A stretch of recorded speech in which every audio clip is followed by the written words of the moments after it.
आई आज गुरुवार आहे, पूजा मांडून घेते आधी. आणि स्वयंपाक सगळा झालेला आहे, नैवेद्याचं पण सगळं झालंय, फक्त गॅसवर चहा ठेवलाय. बघता का?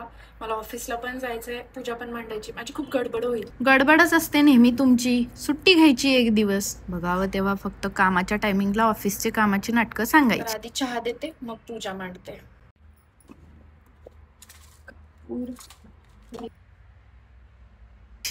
साडी घाल म्हटलं होतं, पण जमलं नाही मॅडमला घालायला.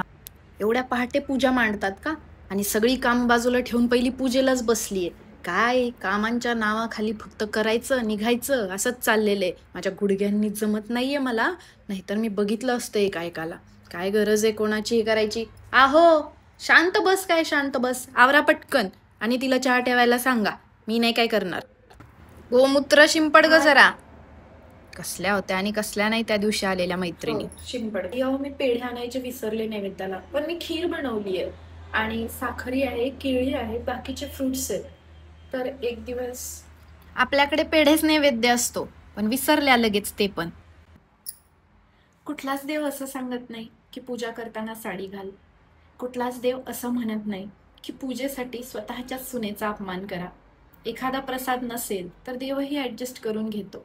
त्याला भक्ती महत्त्वाची असते, मनापासून केलेली श्रद्धा महत्त्वाची असते. आणि घरातल्या लक्ष्मीचा अपमान करून जर पूजा थाटामाटात साजरी केली जात असेल तर ती लक्ष्मी तरी यांच्यावर प्रसन्न कशी होईल? पण हे सांगायला आपण तेवढे बुद्धिमान नाही आहोत बहुतेक.